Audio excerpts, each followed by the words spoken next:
मध्य प्रदेश सरकार द्वारा सभी धार्मिक स्थलों पर तेज आवाज वाले ध्वनि विस्तारक यंत्रों पर रोक लगाए जाने के आदेश का धर्म गुरुओं ने स्वागत किया है।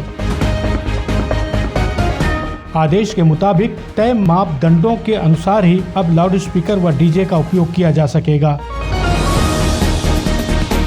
इसका पालन नहीं करने वालों पर कानूनी कार्रवाई की जाएगी। ध्वनि विस्तारक यंत्रों पर नजर रखने के लिए जिला स्तर पर 3 सदस्यीय दस्ते का गठन किया गया है। धर्म गुरुओं के मुताबिक विश्व हिंदू परिषद जैसे संगठनों की यह पुरानी मांग थी, क्योंकि मंदिरों, मस्जिदों सहित अन्य धार्मिक स्थलों में बेवजह तेज आवाज में लाउडस्पीकर का उपयोग लोगों की परेशानी का सबब बनता है। अरब देशों में तो धार्मिक स्थलों में ध्वनि विस्तारक यंत्र पूरी तरह से प्रतिबंधित है।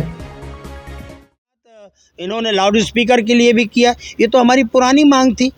मुसलमानों के धार्मिक स्थलों की बात नहीं कर रहा हूँ, हिंदुओं के धार्मिक स्थल से भी बड़ी जोर जोर से शिव तांडव स्तोत्र लगा दिया तुमने, कोई और लगा दिया। तो आप कम वॉल्यूम में आप चलाइए, किसी को कोई आपत्ति नहीं। छोटे छोटे ध्वनि में अगर जाएगा तो सुनने में भी अच्छा लगेगा।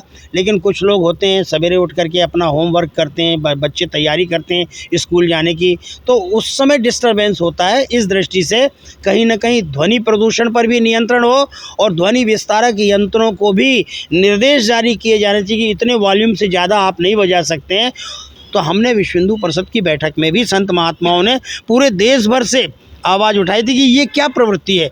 जब ध्वनि प्रदूषण पर इस्लामिक देशों में प्रतिबंध है कि आप नमाज पढ़िए, खुदा की इबादत करिए, आप उसको खुदा को आप आराम से सुनाइए, आप सुनिए, अपने अनुयायियों को सुनाइए, लेकिन औरों को सुनाने की क्या ज़रूरत है। ऐसे ही हमारे यहाँ वेद पाठ है, जिनको वेद समझ में नहीं आते, वेदों का अर्थ समझ में नहीं आता, लेकिन अभ्यास करते हैं। हमारे वैदिक ब्राह्मण गुरुकुलों में जगह जगह वेद मंदिर खुल रहे हैं, जगह जगह वेद पाठशालाएँ खुल रही हैं। इस नियंत्रण की दृष्टि से जो आदेश जारी किया, हम उसका भी समर्थन करते हैं और आम जनों से अपील करते हैं कि इसका विरोध नहीं होना चाहिए।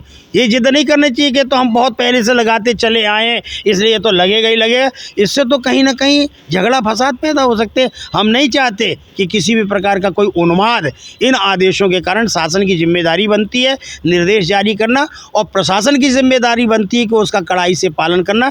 पहले बुलाओ, समझाइश दो और सबकी सहमति लेकर के, सब काम सहमति से कोई भी हल निकल सकता है, लेकिन अपनी जिद न तो हम करें न वो करें। इस प्रकार का जो आदेश जारी हुआ है, हम इस आदेश का स्वागत करते हैं। ये जनाकांक्षा थी और जनाकांक्षा के अनुरूप ये आदेश जारी हुआ है। इसका कहीं विरोध नहीं होना चाहिए, ना हम विरोध करते हैं। यहाँ सवाल यह उठता है कि सरकार राजनीतिक दलों के लिए भी क्या कोई गाइडलाइन तैयार करेगी, जहाँ सभाओं और रैलियों में ध्वनि विस्तारक यंत्रों का खुलकर दुरुपयोग किया जाता है। विवाह समारोह और अन्य पार्टियों में तेज आवाज में डीजे बजाने वालों का क्या होगा? क्या ये पूरी तरह से प्रतिबंधित होंगे? उम्मीद है सरकार इस तरफ भी ध्यान देगी।